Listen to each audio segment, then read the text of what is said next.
Urvarukamiva bandhanan mrityurmukshiyamamrutat. Om Namah Shivaya, Om Namah Shivaya, Om Namah Shivaya, Om Namah Shivaya.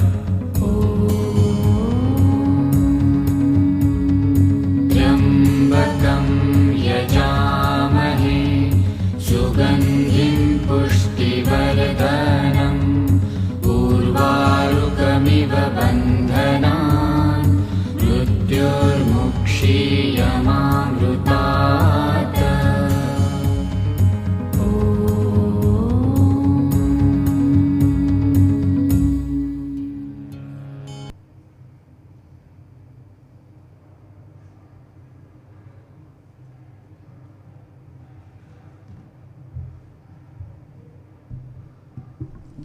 Good afternoon. Okay, 7 and 8 together.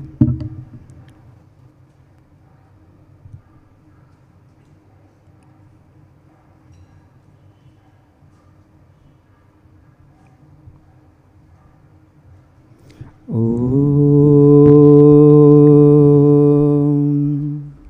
Sahana Vavatu Sahano Bhunaktu Sahaviyankaravavahai Tejasvinavadhitamastu Ma Vidvishavahai.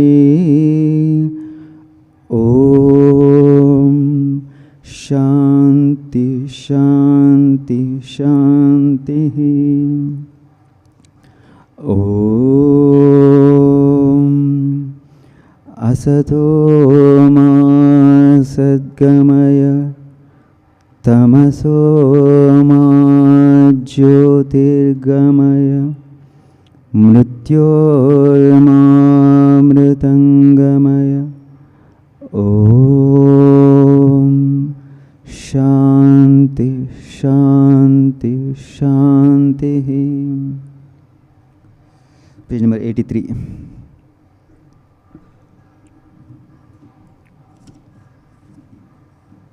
From 83 to 88, all comes under Youth of India Arise, a call to the youth. We have to prove whether we are youth or not to Swami Vivekananda.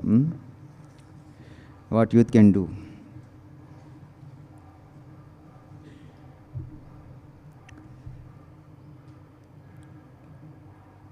Only the young and brave can say the first paragraph.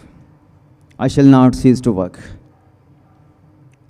Third line, second sentence. I shall not cease to work. Yes, Swami is telling that it's better to get outside of this body. At the age of 40 itself, he felt like that.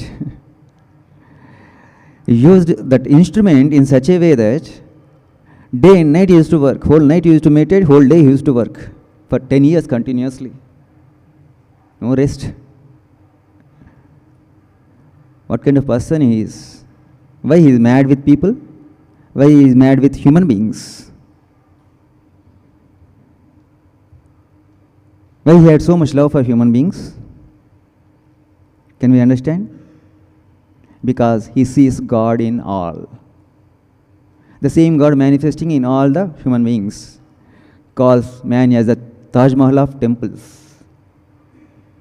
All jivas are temples only. Man is the Taj Mahal of the temples, he says. That's why he wanted to inspire people until they know that they are one with God. Not only that, before he was able to give up his body itself, he proclaimed that, he prophesied that his message will live for coming 1500 years. It's just next 125 or 128 years past, that's all. Still, Swami Vivekananda's message will do wonders in the coming future in a great manner.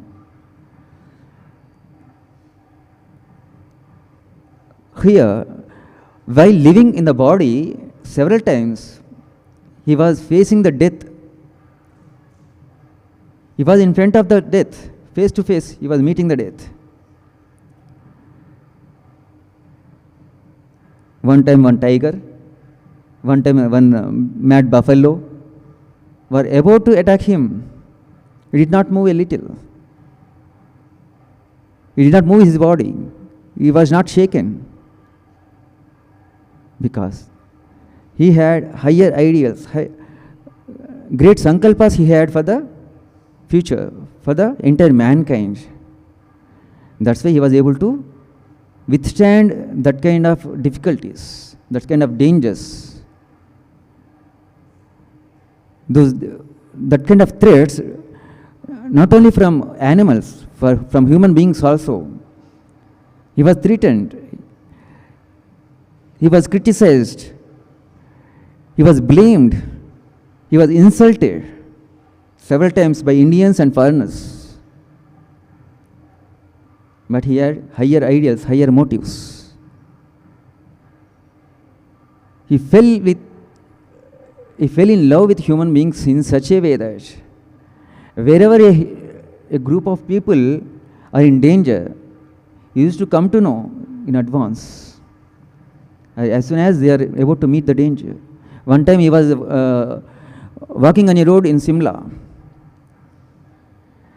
There, on a hill, a woman is climbing a hill with heavy load on her back. Suddenly, because of that weight, she fell down, saying, "Ah!" Immediately, Swamiji got the severe back pain, and immediately. How he used to, what kind of empathy it is. Once he was sleeping in Belur Mach, Calcutta, midnight. Suddenly he felt pain in his chest. He woke up from the bed and got up from the bed and he was strolling in the veranda. His brother disciples asked, "Swamiji, why are you walking? Why are you strolling here? Why are you not sleeping?" "I was sleeping comfortably, but suddenly I felt a severe pain in my chest. Somewhere in the world, several people are suffering. Some natural calamity might have happened." The other disciples thought that Swamiji had a bad dream probably. That's why he is speaking like that. But the next morning they opened the newspapers and saw. In Fiji Islands there was an earthquake. Thousands of people died. Thousands of people injured. Like a seismograph, Swamiji's heart responded to that earthquake. Those who have that kind of loving heart, who can love human beings without any reservations, those who are ready to sacrifice their own life for the welfare of the world, they are called real warriors, real Yodha. The soldiers also tries to escape in the war, isn't it, from the enemies. But the sannyasin tries to face the enemy. Who is that enemy? The delusion, maya, ignorance. He stands in front of that maya and says, "Dare you come to me?" That's why Sri Ramakrishna, his master used to say, even Mahamaya keeps from a distance, looks at him from a distance with wonder.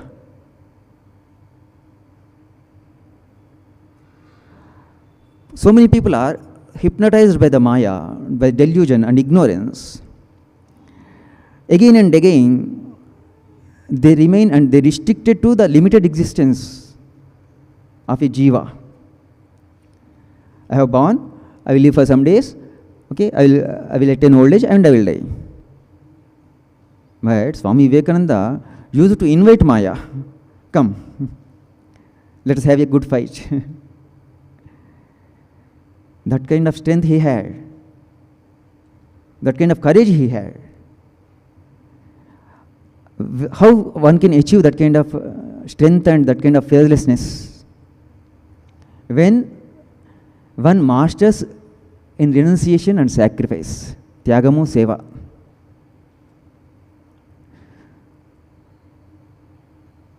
Renunciation and service. These are very much required. One strengthens you. One gives fearlessness to you. Great deeds can be accomplished through great sacrifices. Our children are supposed to be taught from their very childhood itself these great two national ideals. India had a glorious history. Our ancient values and ancient history was very grand. People of the world approved it. They accepted it. They are following it. But what is the reason for the present stage? After roaming in the country from 1886 to 1893, after roaming in the country, Swamiji understood. It is because of the ignorance. We did not disseminate our spiritual knowledge to entire world. In that process, we lost its value. So we did not put them into practice. Great spiritual ideals, we did not put into practice. That's why we lost faith in them.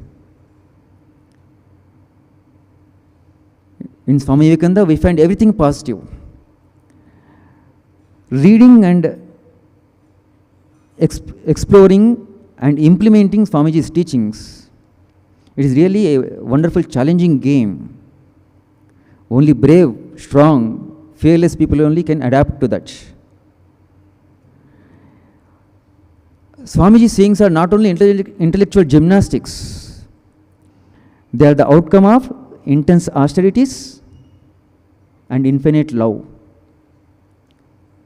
It is very difficult to understand Swami Vivekananda's heart, but we must have to try, because he loves us as his own children. So we should never be afraid to tread his path. He is a friend of all, and he is an eternal companion. As long as we live, even at the moment of death also, he is the one who is living and dying with us. Have that kind of faith in him. We will start getting energy from his life and teachings. Okay? Have a wonderful afternoon ahead. Please proceed to class.